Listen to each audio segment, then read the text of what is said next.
Welcome to a very special episode of the Exponential Australia Church Leaders Podcast. It is so great that you can be with us today. And the reason that today is such a special episode is because we are inviting you in on a coffee table conversation that we had a number of months ago at the beginning of 2022 with a range of Australian church leaders and church planters, speaking very candidly about their experiences and their insights and opportunities that they perceive for the Australian church going forward. We recognise that it has been a challenging 2 years, but the opportunities that lay before the Australian church when it comes to church planting and multiplication are enormous. As I'm sure you would have heard if you are a listener to our podcast, the NCLS identified research suggests that only 2% of the Australian church are actively seeking to multiply. And we wanted this conversation to be a source of resonance, a source of inspiration, but also a great source of prayer and just considering whatever the Lord might be stirring within your heart as you are listening to this conversation today.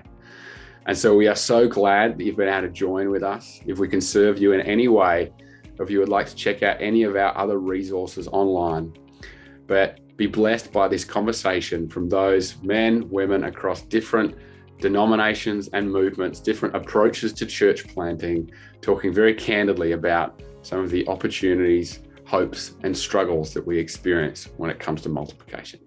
We're going to start just by introducing ourselves, going around the circle, and really just throwing you guys some questions from your experiences and what you're seeing at the moment, and just to kind of share the collective wisdom around this table.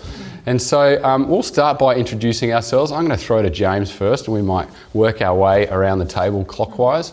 Just who you are, where you're from, what's your ministry context, and we'll go from there. James Dawson. I'm from the northern beaches of Sydney. I'm part of Anglican Church. We are a church planting church connected to Acts 29 and the Brethren a little bit. And we got sent out 2 months ago. Wow. So we are in the launch team phase. We're meeting in a home. We're at 28 adults and 12 kids. It's beautiful, it's crazy, and yeah, we're dreaming and praying and hoping to plant a church on the northern beaches of Sydney in 2022. So good. Fantastic. I'm Jenny, Wardrop from Encounter Church in Adelaide, and we launched church 4 years ago. My husband and I just started a team there, and we are right in the stage right now where we're looking at how do we multiply, how do we plant another church. When we started, we called ourselves Planting Pregnant. We always wanted to plant again, so we're kind of at that stage right now. It's been a great journey. That's great. My name's David O'Connor, or Doc, as my friends know me. I'm the lead pastor at NewHope Church in Sydney's northwest, and I started there 4.5 years ago. The church was about 7-8 years old at the time.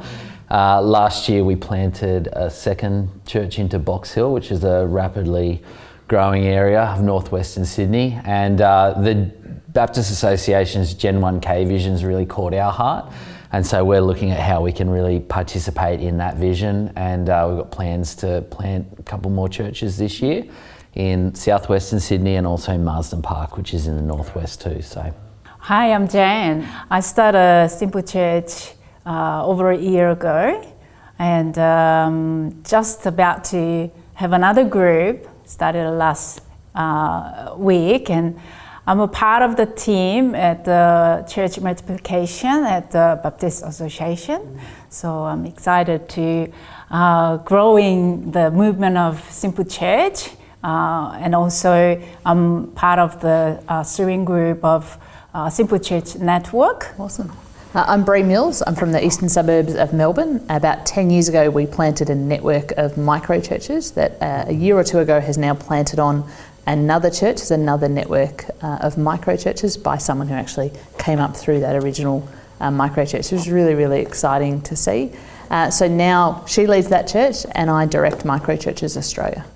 I'm Rob Waugh. I live in South Wentwortville, planted C3 Church Wentwortville 3 years ago, April 2019. A launch team of about 40 from our sending church, C3 Church Carlingford. We're doing the journey and excited and enjoying it. Yeah. That's great. I'm Jamie, and I planted a church in 2010 with my wife. We moved on from that about 6.5 years ago, and I've been in a role with the Baptist Churches of New South Wales and the ACT around this Gen 1K vision of 1,000 healthy churches in a generation. So I support a team that support our churches in these areas. Well, as you can see, we've got a wonderfully eclectic group around the table, lots of different experiences, lots of different models of church ministry.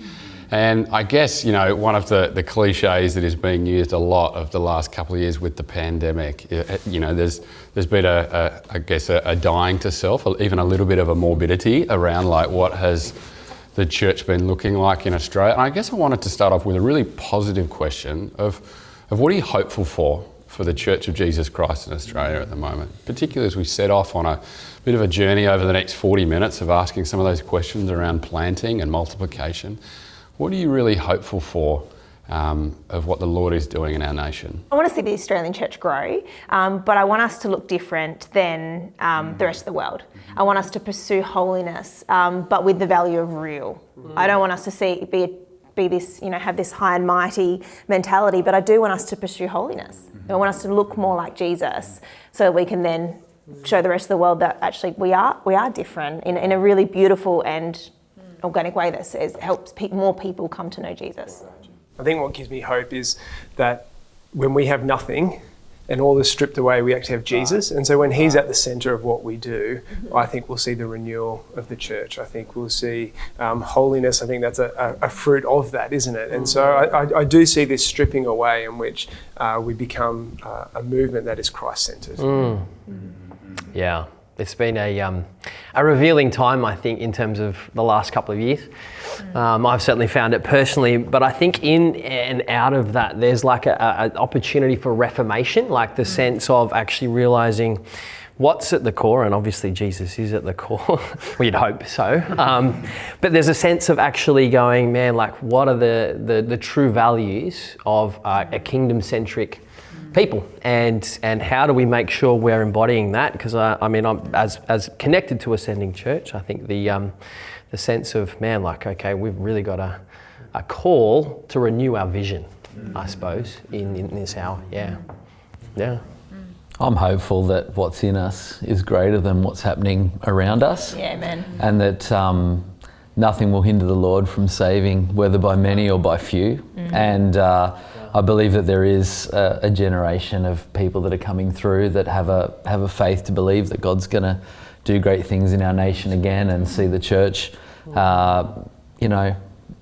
rise back up, be strong and courageous. So I'm just hopeful that, I have a lot of hope that God's bringing people through and He's going to use people to do great things. That's awesome.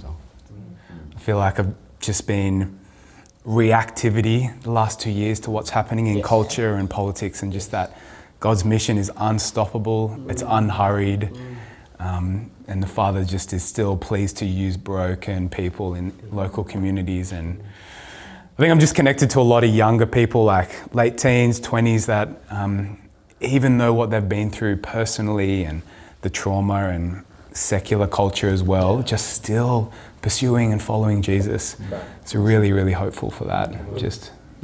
Through the pandemic, like I could see that really people have attention on true discipleship and the multiplication. So I think it's really right time that we focus on the revival, which I want to see the lament in the churches and refresh the revival movement. That's what I want to see. Yeah, I think one of the things that really stood out to me throughout the pandemic was seeing the priesthood of believers actually start to be reborn, like in people's streets and their neighbourhoods, as they actually just served their neighbours, which is kind of one of the most fundamental things we're called to do. But as a church, I think we've lost that. But just seeing people activated in their local streets, for me, was just something that has brought incredible hope. And if we can see that kind of priesthood of all believers really released into Australia, then I think that's when we'll see real revival and multiplication of churches. Yeah. That's so true. Some incredible answers there, guys, and thank you for just sharing your heart even as we start, because I think that says volumes of this group and of what the Lord is up to in our nation. And I guess the next question I wanted to ask around the table, for each of us who obviously have a vested interest in church planting, who have all been involved as planters or on teams or even over movements and within movements and churches, I guess the question that I wanted to ask, particularly as we're opening up this coffee table conversation for others to observe and be a part of, and one of the things that I have observed, particularly as I connect with a lot of different Christian leaders around the country in my role with Exponential, is it feels like there's a bit of a changing of the tide going on. Like it feels like there's a moment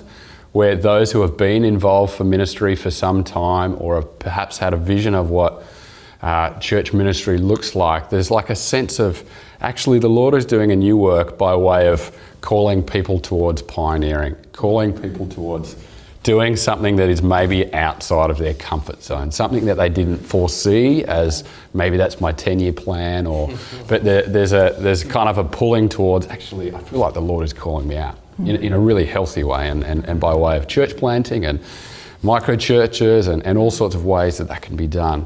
I guess the question I wanted to ask you guys is to give us a bit of a window into your journey around what proceeded or what came before your call towards planting or towards the church that you're leading to take bold steps towards multiplication. I'm going to hazard a guess that obviously the Lord was involved in that, but like what was that internal wrestle that went on for you?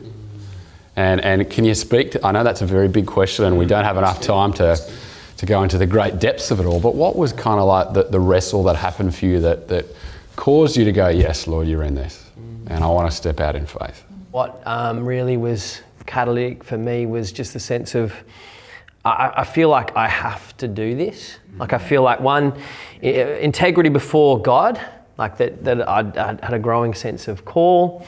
Specifically, the Lord's speaking to me about it, but just, when you're actually starting, it's one thing to go, I believe that's in my future. It's another thing to go, man, 12 months time, I'm doing this. And there came a real sense of, wow, this is real. And I think it was at that point, I'm like, irrespective of the results, this is what I have to do. I cannot come to the end of my days and go, I held back from what I feel is right. So that's what got me over the line, and obviously the Lord has been in the process ever since, but So I had two really clear calls from God. One of them was out of what I was currently doing, and then one was into this planting a new network. Cool. And in between, there was a death to self kind of real call, because I was good at what I was doing. I was known for what I was doing. I was, getting speaking gigs. I was doing all the things that Christian pastors often want to do. And then Jesus literally said, I'm calling you out of youth ministry. And then 6 months of kind of desert experience, wilderness experience, before Jesus said, this is where I'm calling you to go next. Wow. My call is intimately linked to my wife. I had to be in it together. And it got triggered at the start of the pandemic. So the pandemic and our church planting journey intimately connected. March 2020, we all get locked down. My first daughter gets born April 2020. And my wife and I just had a lot of slow time at home. We were bunkered in with our beautiful little daughter. And I think that space created time just to be sensitive to the Spirit.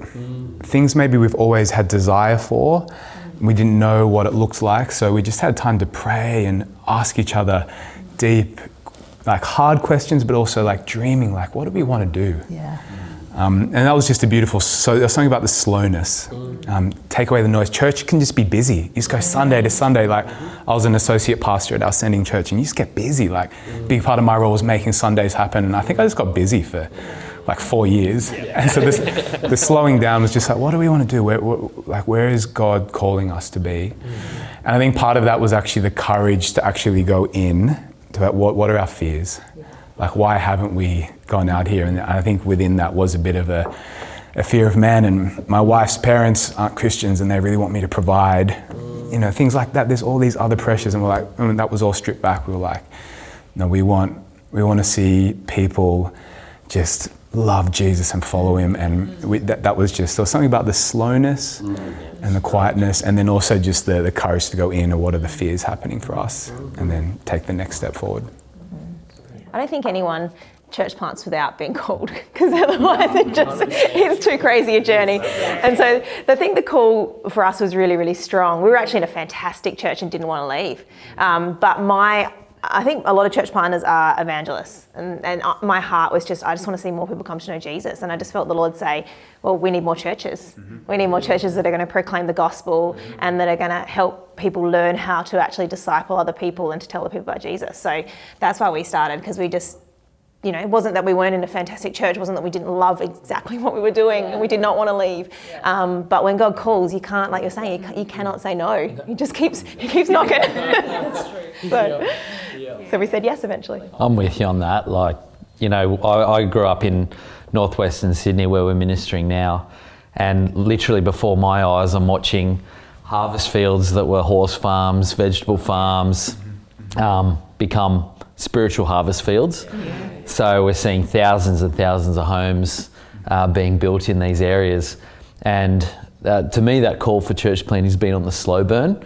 It's something that when I came to faith at 15, I think those first few years, it was very evident to me that this only happened because there was a thriving local church in the area that was a place where I could find Jesus. And so now seeing thousands of people moving into neighbourhoods and going, well, there's only homes here, there's no churches here. These people need a church to belong to. This community needs a church to proclaim Christ and to reflect the kingdom of God to them. To me, it was just God supernaturally connecting those dots. But I think I'm with you, Jen. Just people need Jesus. And Isaiah, who shall I send? Here am I, send me. I think that's a scripture that speaks to me a lot. So I've been preparing for years and years, and since I've been studying a long time, 10 years of study, the strong call that helps me to prepare every step of process. I was in the church planting initial team for 11 months, and also after that, I was engaging in the ministry at the church as a church planting inside the church. So I was preparing every opportunity, and I'm an evangelist. So in my personal circle of life or in the ministry, whatever I do, I was preparing. And then just like that, this is the time. So that's what I got, that conviction. And that was during the pandemic and COVID lockdown. But I could see the opportunity. But everyone else was in crisis and what we can do. But I could see the opportunity, and I could see the model, and I could see that always I've been pursuing that organic growing. So the model that I approached and the environment and circumstances and everything was perfect, and that was God's time. That's great, God's timing. I think for me, it was a bit of is really just the water in which I swam. So I grew up in a church and a broader movement that church planting was actually just the done thing that you did. So you get on staff at a church, and then instead of transitioning to an associate role, you went out and planted a church. And so because it was part of the culture, it was just an assumed thing. And so I spent a bit of time overseas, again, part of that broader family of churches. And then I landed myself in a church in Australia, and that wasn't part of the culture. And for me, that was where the restlessness started to come. And again, it reminded me of those early days and that desire to innovate and to see a church that reached the 85%, the people that actually don't fit in the current format of the way in which we do church, we gather, we are the church. And so how do we innovate and create new accessible ways to do that? So for me, innovation was a real part of it, but also that culture which I was brought up in. That feels like a wonderful segue into our next question. I think one of the things that many church leaders have been really re-evaluating and what the Lord has been refining in his church in the last couple of years is even that conversation around metrics of success, like what does ministry success look like? For many decades it's looked a certain way, and I love that kind of, even that point you were making there, Jamie, of what would it look like if ministry success in Australia looked like planting, looked like opportunities to step out and to new expressions of church, new church plants, all those sorts of wonderful things, which of course is the heart of Exponential. That's why we're having this conversation, is multiplication in whatever that looks like for the local church, for the movement, for the denomination. And I guess I wanted to throw it out there because, there's been many wonderful conversations happening in this season around what does ministry success look like? Particularly when we've gone through such a refining season. What are the things that we're really looking to by way of health in churches, by way of being able to measure, Lord, we are in your will, doing your will, seeing, the fruits. Doc mentioned the harvest field that is plainly apparent all around us in Australia. The 85% that are not engaged with any sort of faith community. What does ministry success look like in 2022 and beyond in this moment for the Aussie Church? I think this generation would well and truly say that bums on seats is not how we measure success anymore. I think a lot of us have just gone, come back from COVID and 30% of most churches are gone. So if that's the way you measure it, you're automatically unsuccessful. And that's just not how Jesus measured stuff at all. But he did measure it about how many people came to know him and how he would send people out into the mission field. And so for me, success looks like seeing people come to know Jesus, being discipled, and then making disciples. So if I look at someone in my church and I see that they've come from never having a faith to then sharing about their faith with someone, that's success. That to me is a beautiful image of what we're meant to be doing as the church. I see things like joy in the church, unity in the church, young people engaging in the life of the church as measures of success. And I think the more that we can nurture and foster and encourage those things, the better. And I think the natural byproduct of a joyful, united, generational church is reproduction. I think that tends to happen when people are moving in a similar direction in their pursuit of Christ, that are enjoying the Lord and enjoying one another. There tends to be an expansive nature to places like that, and people who are gathering together who are like that. I mean, this might be a slightly different tack, but I would see ministry success as faithfulness. Being God's person in the place he's placed you, doing the things he's asked you to do. Because the fruit is really his, not mine. So when we started to plant, we had no intention of, or didn't even really understand what we were doing as church planting 10 years ago, and nobody else counted it as church planting. But by just that responding to what God was asking us to do in faithfulness over time, God built a very different sort of church. And that was not our intent. It's not how some people look at success, but it was faithfulness to God, and it's borne great fruit. And I actually think tied to that, therefore, giving it a go is actually a sign of success, isn't it? Because you give it a go, sharing your faith, the result is up to God.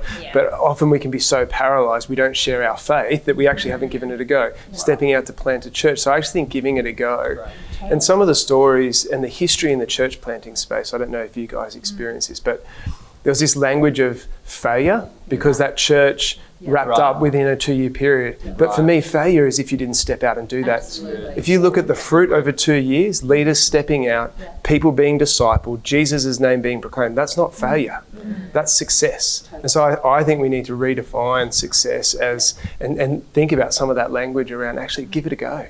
And we need to change our processes around that. We move to, we assess all of our church planters, and part of it is that we give provisional approval because we're not approving and then taking that away. We're actually just partnering for a season where we go, let's just experiment. Let's see what God is doing, and let's work out what the right support structures you need in order to be the type of church that God has called you to the place that you're in. And so I think, you can change the language and change the success, but then you need to change the structures and all of the things that support that, because we get the results that we're designed to get, aren't we? Which, Jamie, that feels like a good Aussie colloquialism for church planting. You just give it a crack. Give it a go. Well, C3's been doing that for heaps of years, haven't they? Like, just there you go. Just give it a go.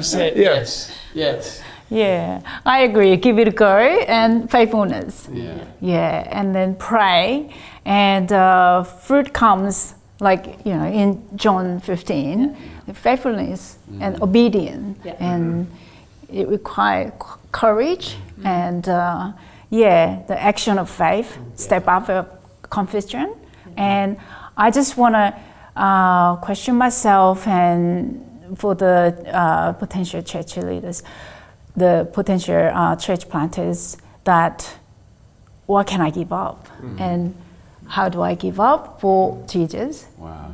That's the step out, the confession, and that's really what God probably waiting for. That's great, Jen. We use this language in the last 2 years, particularly pandemic, that the measure will be love.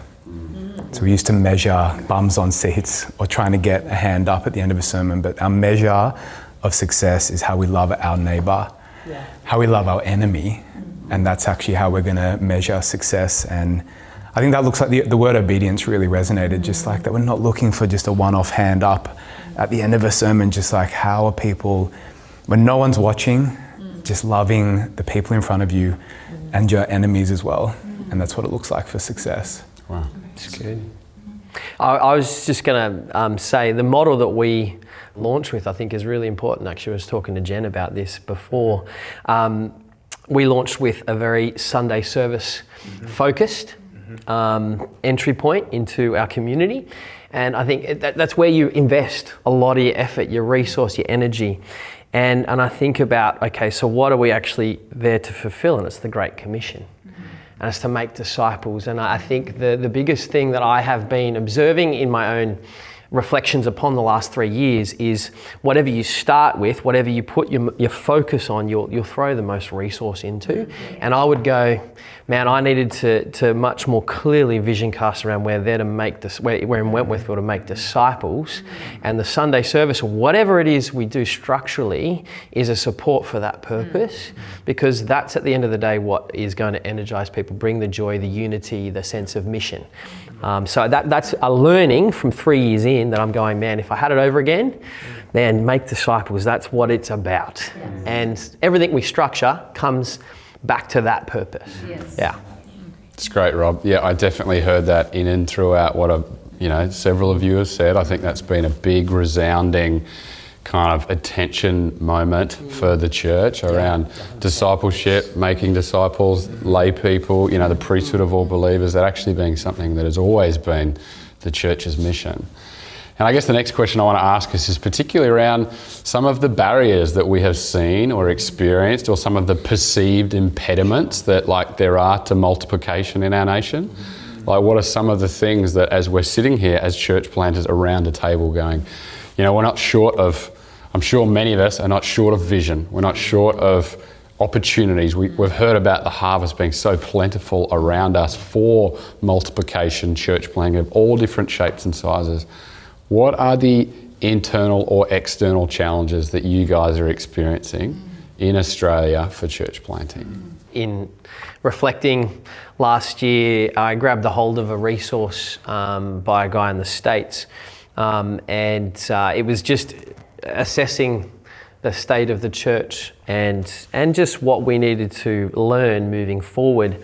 And the quote that resonated with me was, in a crisis, people don't rise to the occasion, they default to their training. And that was a challenge for me, just actually a point of reflection going, what's my default training in, I suppose, the cause and the mission of Christ? Where have I been well trained? Where have I not been well trained? But it also was very real for me to reflect on the community that I was leading and go, how are we training people? Like, you got all sorts of different ideas, or, rules of life and formational practices and, all of this kind of thing. But it's like, for me, I've realized this is, I think, the biggest area for focus and what will energize health and growth in the future of our church. It's the sense of actually going, training, because, Paul in his letter to Timothy goes, train yourself in godliness, because it's got benefit for this life and the life to come. And I think for me, that's where I'm going. The lack of training is the barrier, the need for training, and where it does become, like the activation that happens as a result, that's where things open up. Yeah. And even our mode of training, isn't it? Like it's very classroom oriented training. And so what does it look like?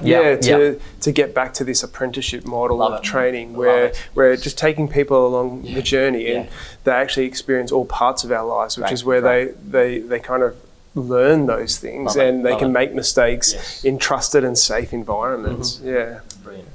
Pastor Oscar, I think he's now Bishop Oscar of Nairobi Chapel.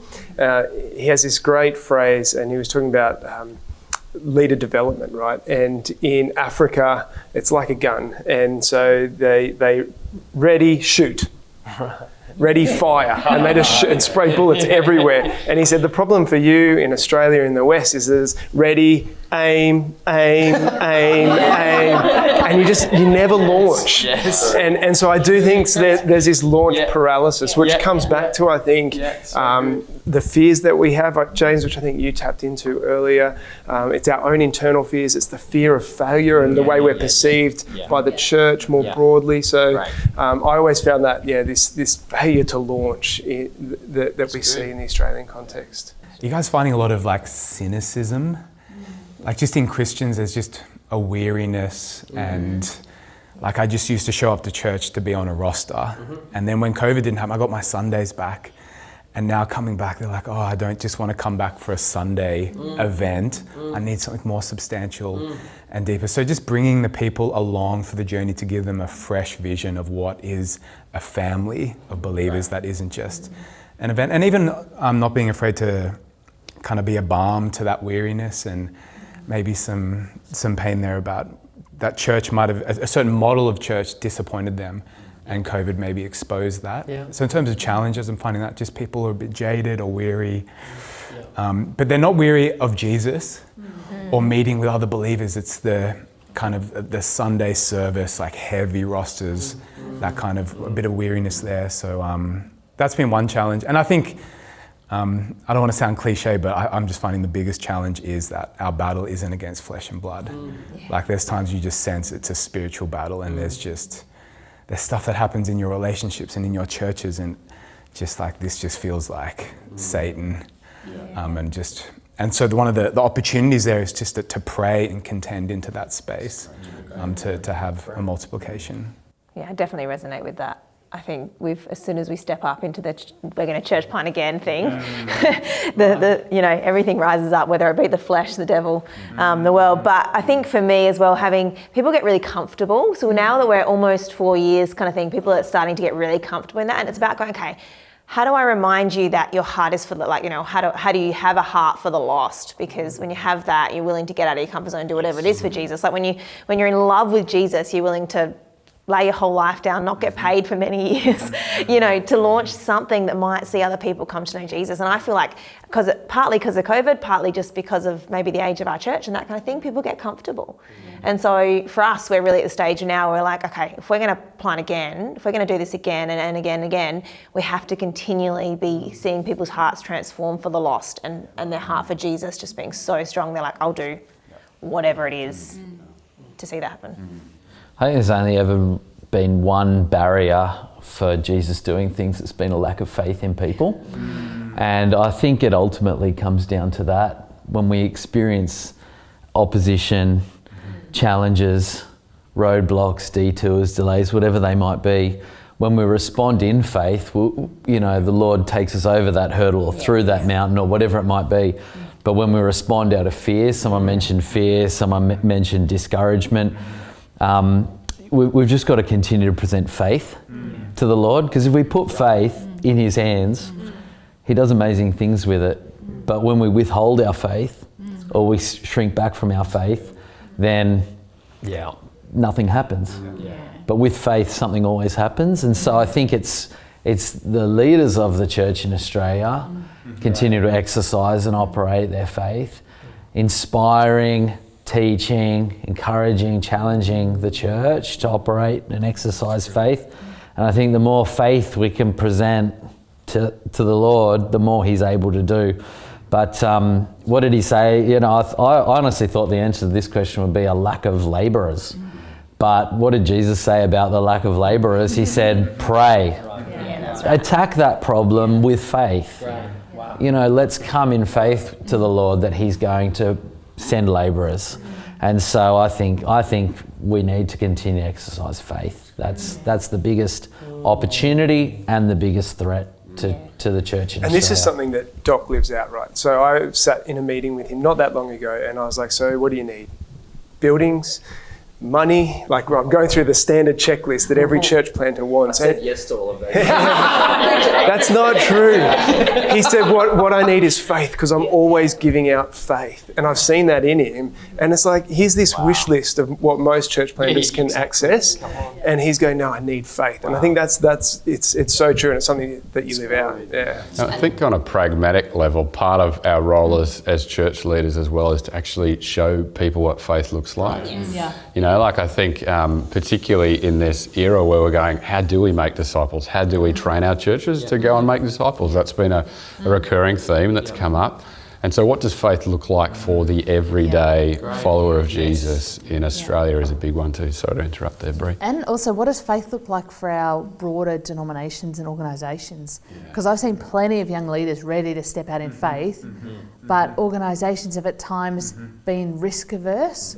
And I think we need both the faith of the individual to step out and the faith of the organisation to go with them is how we'll see movement, when we see those two working in partnership rather than kind of rubbing against each other.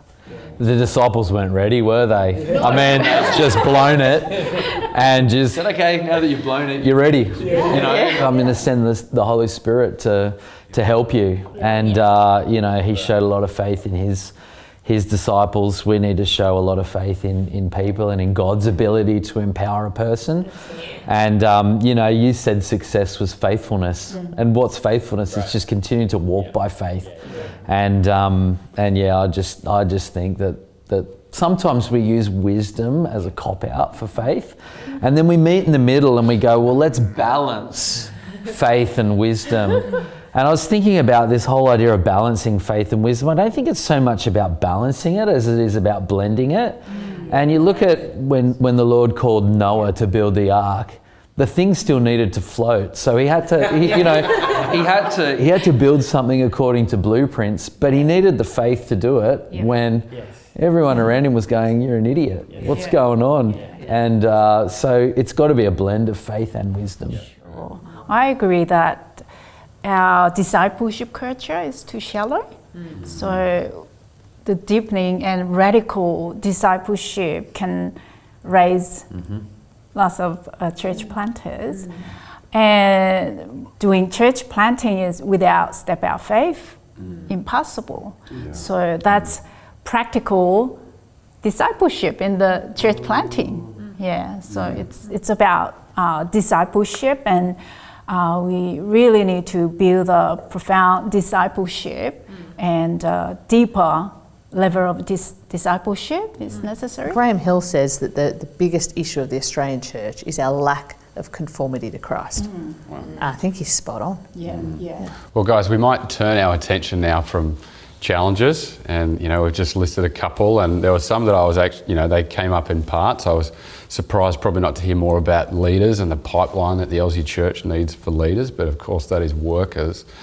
I want to turn our attention now to opportunities that we see. Like we've listed some of the challenges, and of course, some will be on the flip side of that, some may be left of field. What are some of the opportunities that as church planters that are on the front line, who are inviting churches to be on that journey, and even networks of churches, denominations of churches, the faith that we yearn to see within our denominations as well? What are some of the opportunities we see before us as we are, I wouldn't dare say coming out of the pandemic, pseudo coming out of the pandemic, whatever that means, that's right, in the next decade. But what are some of the opportunities that we want to lean into, that we see that God is at work preeminently before us, that we can join with what the Lord is doing in Australia?